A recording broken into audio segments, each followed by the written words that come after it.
आज घुसा है, पहली बार दर्द बहुत हो रहा है। मेरा नाम रोहित है और मैं जयपुर में रहता हूँ। मेरे पिताजी एक सरकारी कर्मचारी हैं, इसलिए मेरे पिताजी का ट्रांसफर होता ही रहता है।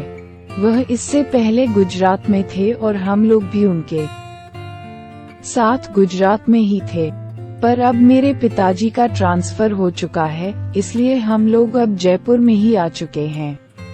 हम लोग राजस्थान के रहने वाले हैं, इसलिए हम अपने गांव भी यहाँ से तले जाया करते हैं। मेरे एक बड़े भैया भी हैं जो सरकारी विभाग में ही लग चुके हैं और वह भी जयपुर में ही रहते हैं। हम लोग अपने पिताजी के साथ बहुत सारी जगह पर रहे हैं और हमने अलग अलग स्कूलों में पढ़ाई की है, जिस वजह से हमारे बहुत ही दोस्त बने और उसके बाद वह हमें कभी नहीं मिले। मैं भी अपने काम में ही बिजी था और मैं सिर्फ अपने काम में ही ध्यान दिया करता था। मेरे पास भी अब समय नहीं होता था। हम लोग सरकारी घर में ही रहते थे। मेरे पिताजी भी कुछ समय बाद रिटायर होने वाले थे, क्योंकि उनका रिटायरमेंट का समय ही नजदीक था। वह इसी वर्ष रिटायर होने वाले थे। अब उनका प्रमोशन भी हो चुका था। एक दिन मैं अपने घर से काम के लिए निकल रहा था। इतने में मुझे किसी ने पीछे से आवाज ही, और मैंने जब पीछे पलट कर देखा तो मैं उस व्यक्ति को पहचान नहीं पाया। वह भी मेरी उम्र का लड़का ही था, लेकिन मुझे समझ नहीं आ रहा था कि वह कौन है। जब वह मेरे पास आया तो वहाँ मुझसे हाथ मिलाने लगा। मैंने भी उससे हाथ मिलाया और पूछा कि आप कौन हैं। वह मुझे कहने लगा कि मेरा नाम सोहन है और हम लोग साथ में ही पढ़ा करते थे। फिर मुझे याद आया कि हमारे लोग स्कूल में साथ ही पढ़ा करते थे, लेकिन अब वह बहुत पुरानी बात हो चुकी थी। मैंने सोहन से कहा कि तुमने मुझे इतने वर्षों बाद भी पहचान लिया। वह कहने लगा कि तुम कभी भी बिल्कुल नहीं बदले, तुम्हारा शरीर ही सिर्फ बड़ा हुआ है, तुम्हारी शक्ल सूरत पहले जैसे ही है। मैंने उसे कहा, हाँ ये तो सही बात है, मैं पहले जैसा ही दिखता हूँ। सोहन मुझसे मिलाकर बहुत ही खुश था और मैंने उससे पूछा कि तुम यहाँ पर क्या कर रहे हो। वो कहने लगा कि मेरे पापा का ट्रांसफर भी जयपुर में ही हो चुका है, इसलिए हम लोग भी अब यहीं पर रहने लगे हैं। ने उसे कहा, ये तो बहुत ही अच्छी बात है कि तुम्हारे पापा का ट्रांसफर यहाँ पर हो चुका है, क्योंकि उसके पापा मेरे पिताजी के साथ ही काम करते थे। वो दोनों एक ही डिपार्टमेंट में है, इसलिए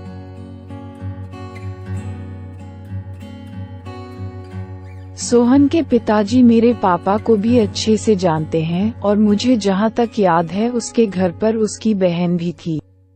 मैंने जब सोहन से इस बारे में बात किया तो वो कहने लगा कि हाँ मेरा बहन भी है। मैंने उसे कहा वह बहुत बड़ी हो चुकी होगी। वह कहने लगा, हाँ उसकी उम्र 21 वर्ष की हो चुकी है, क्योंकि जब हम लोग स्कूल में पढ़ा करते थे तब वह बहुत ज्यादा छोटी थी।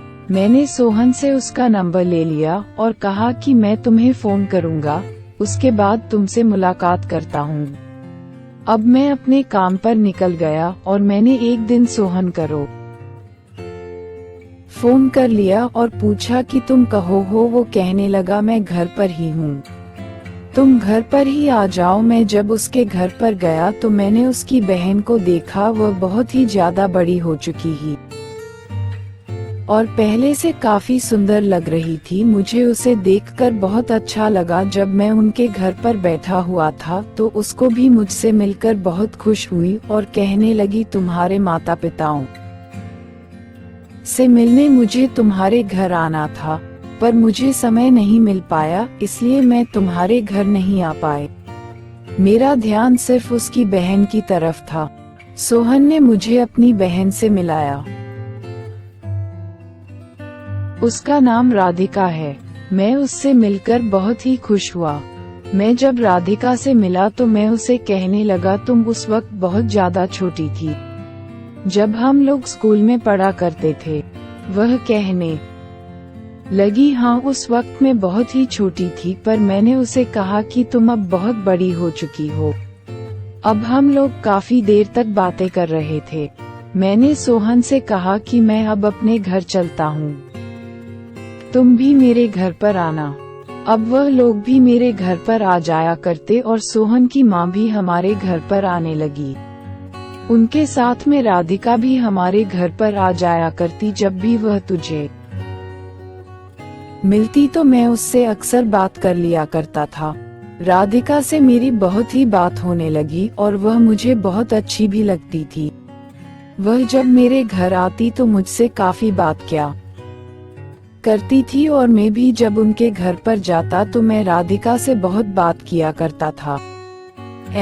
राधिका एक दिन हमारे घर पर आ गई और वह मेरी माँ से बात कर रही थी, लेकिन मेरी माँ कोड़ी देर बाद कुछ काम से बाजार चली गई। वह मेरे पास बैठ गई। जब वह मेरे पास बैठी हुई थी तो मैं उसे बात कर रहा था, लेकिन मेरी नजर उसके स्तनों पर पड़ी थी और मैं उसके स्तनों को देखे जा रहा था। मैं जब उसके स्तनों को देखता तो मुझे बड़ा मजा आ रहा था और मैंने अब उसकी जांघ पर हाथ रख दिया। जैसे ही मैंने उसकी जांघ पर हाथ रखा तो वह पूरे मूड में आ चुकी थी और अब मैंने उसके स्तनों को दबाना शुरू कर दिया। जब मैं उसके स्तनों को दबा रहा था तो उसे बड़ा ही आनंद आ रहा था। मैंने उसे वही बिस्तर पर लेटा दिया और जब मैंने उसके बिस्तर पर लेटाया तो वह पूरे मूड में आ चुकी थी। अब मैंने उसके सारे कपड़े उतार दिए और जब उसका बदन मैंने देखा तो मुझे बड़ा ही अच्छा लग रहा था। मैं उसके स्तनों को दबाते हुआ अपने मुंह में ले रहा था।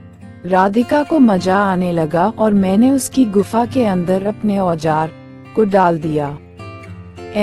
जैसे ही मैंने उसकी नर्म और मुलायम गुफा के अंदर अपने औजार को डाला तो वह चिल्लाने लगा।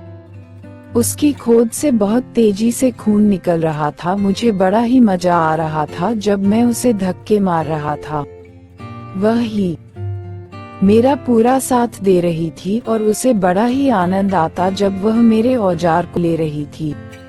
अब उसकी उत्तेजना चरम सीमा पर पहुंच मुझे बहुत ही अच्छा लगने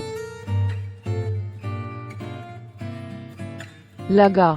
मैं उसे बड़ी तेजी से धक्के दे रहा था। मैंने उसे उठाकर अपने औजार के ऊपर बैठा दिया मेरा और वह बड़ी तेजी से चिल्ला रही थी। मेरे औजार पर टपक रही थी। मैं उसे बड़ी ही तीव्र गति से झटके दिया जाता। मैंने उसे इतनी तेज झटके मारने शुरू किए कि उसका पूरा शरीर हिल रहा था और उसे बड़ा मजा को ऊपर नीचे करती जाती। मुझे भी बड़ा मजा आ रहा था जब वह अपने खोद डो को ऊपर नीचे करने लगी। अब वह बहुत तेजी से अपने खोद डो को हिलाती जा रही थी और मैं उसके बड़ी ही तेजी से धक्के मार रहा था। मैंने उसे इतनी तेज खोदना शुरू किया कि उसका पूरा शरीर हिलने लगा और उसके शरीर से आग निकलने लगी।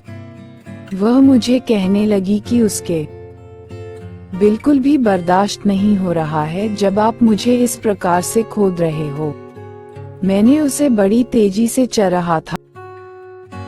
पानी निकलने लगा और कुछ देर बाद वह झड़ने लगी, लेकिन उसकी टाइम गुफा को ज्यादा देर तक बर्दाश्त नहीं कर पाया और 10 मिनट बाद ही मेरा पानी पतन हो गया।